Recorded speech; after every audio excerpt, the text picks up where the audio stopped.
Hi hello ಎಲ್ಲರಿಗೂ ನಮಸ್ಕಾರ. ಮಳೆಗಾಲಕ್ಕೆ ಸಂಜೆ ಟೈಮಿಗೆ ಯಾರಾದ್ರು ಸ್ನ್ಯಾಕ್ಸ್ ತಿನ್ನಬೇಕು ಅಂತ ಯೋಚನೆ ಮಾಡ್ತಿದ್ರೆ ನಾನು ತೋರಿಸ್ತಿರುವಂಥ ಈ ಸಿಂಪಲ್ ರೆಸಿಪಿನ ಮಾಡ್ಬೋದು. ಇದು ನಾನು ಬೆಳಗ್ಗೆ ಉಳಿದಿರುವಂಥ ಆಲೂಗಡ್ಡೆ ಪಲ್ಯ ಯೂಸ್ ಮಾಡಿಕೊಂಡು ತುಂಬ ಟೇಸ್ಟಿಯಾಗಿ ಕ್ರಿಸ್ಪಿಯಾಗಿರುತ್ತೆ.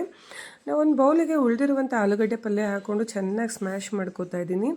ಬೇಕಿದ್ದರೆ ನೀವು ಮನೆಯಲ್ಲಿ ಬೇಯಿಸಿಟ್ಟಿರುವ ಆಲೂಗಡ್ಡೆನೂ ಹಾಕ್ಕೊಂಡು ಮಾಡ್ಕೋಬೋದು, ಅದು ಚೆನ್ನಾಗಿರುತ್ತೆ. ನಾನೀಗ ಉಳಿದಿರೋ ಆಲೂಗಡ್ಡೆನ ಯೂಸ್ ಮಾಡಿ ತೋರಿಸ್ತಾ ಇದ್ದೀನಿ ಹೇಗೆ ಮಾಡೋದು ಅಂತ ಹೇಳಿ. ಈಗ ಇದನ್ನು ಚೆನ್ನಾಗಿ ಸ್ಮ್ಯಾಶ್ ಆದಮೇಲೆ ಇದಕ್ಕೆ ಅರ್ಧ ಚಮಚದಷ್ಟು ಖಾರದ ಪುಡಿ ಹಾಕೋತಾ ಇದ್ದೀನಿ. ಆಮೇಲೆ ಸ್ವಲ್ಪ ಚಾಟ್ ಮಸಾಲ ಹಾಕೋತೀನಿ, ಒಂದು 1/4 ಚಮಚದಷ್ಟು ಚಾಟ್ ಮಸಾಲ ಹಾಕೋತೀನಿ. ಮತ್ತು ಇದು ಸ್ವಲ್ಪ ಬೈಂಡಿಂಗಿಗೋಸ್ಕರ ಬ್ರೆಡ್ ಕ್ರಮ್ಸ್ ಹಾಕೋತೀನಿ. ಬ್ರೆಡ್ ಕ್ರಮ್ಸ್ ಎಲ್ಲ ಹಾಕೊಂಡಾದ್ಮೇಲೆ ಚೆನ್ನಾಗಿ ಮಿಕ್ಸ್ ಮಾಡ್ಕೋಬೇಕು. ಈಗ ಬ್ರೆಡ್ ಸ್ಲೈಸಸ್ನೆಲ್ಲ ಸೈಡ್ ಎಡ್ಜ್ ಇರುತ್ತಲ್ಲ ಅದನ್ನೆಲ್ಲ ನೀಟಾಗಿ ಕಟ್ ಮಾಡಿ ತೆಗೆದಿಟ್ಕೋಬೇಕು. ಕಟ್ ಮಾಡಿಟ್ಟಿದ್ದ ಬ್ರೆಡ್ ಸ್ಲೈಸನ್ನು ನೀರಿಗೆ ಹಾಕಿ ಸ್ವಲ್ಪ ಡಿಪ್ ಮಾಡಿ ತಕ್ಷಣ ಪ್ರೆಸ್ ಮಾಡಿದ್ರೆ ಅದು ನೀಟಾಗಿ ಈ ಥರ ಫ್ಲ್ಯಾಟ್ ಆಗುತ್ತೆ, ಸಾಫ್ಟ್ ಆಗುತ್ತೆ, ಅದು ಬೈಂಡಿಂಗ್. ನೆಕ್ಸ್ಟು ತುರಿದಿಟ್ಟಿರೋ ಚೀಸ್ನ ಒಂದು ಬೌಲಲ್ಲಿ ತೆಗೆದಿಟ್ಕೊಂಡಿದ್ದೀನಿ. ಹಾಗೆ ನಾವು ಈಗ ಒಳಗಡೆ ಫಿಲ್ಲಿಂಗ್ ರೆಡಿ ಮಾಡಿರೋ ಆಲೂಗಡ್ಡೆ ಪಲ್ಯ ಇದೆ.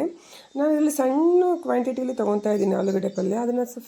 ಅದನ್ನು ಒಳಗಡೆ ಚೀಸ್ನ ಫಿಲ್ ಮಾಡಿ ಮತ್ತೆ ಆಲೂಗಡ್ಡೆ ಪಲ್ಯದಿಂದ ಫುಲ್ ಕವರ್ ಮಾಡ್ತಾ ಇದ್ದೀನಿ. ನೆಕ್ಸ್ಟ್ ಇದನ್ನು ಬೈಂಡಿಂಗಿಗೆ ನಾವೀಗ ರೆಡಿ ಮಾಡಿಟ್ಟಿರೋ ಬ್ರೆಡ್ ಸ್ಲೈಸ್ನ ನೀಟಾಗಿ ಅದನ್ನು ಕವರ್ ಮಾಡಿಕೊಂಡು ಈ ಬ್ರೆಡ್ ಕ್ರಮ್ಸ್ ಇರುತ್ತಲ್ಲ, ಬ್ರೆಡ್ ಕ್ರಮ್ಸಲ್ಲಿ ನೀಟಾಗಿ ನಾವು ಅದನ್ನು ಡಿಪ್ ಮಾಡಬೇಕು. ಆವಾಗ ಅದು ನೀಟಾಗಿ ಬೈಂಡಿಂಗ್ ನೀಟಾಗಿರುತ್ತೆ, ಒಳಗಡೆ ಯಾವುದೇ ರೀತಿ ಏನೂ ಬಿಟ್ಕೊಳಲ್ಲ. ಇದೇ ರೀತಿ ಎಲ್ಲನೂ ನಾವು ಈ ಥರ ಬಾಲ್ಸ್ ಎಲ್ಲ ರೆಡಿ ಮಾಡಿ ಇಟ್ಕೋಬೇಕು.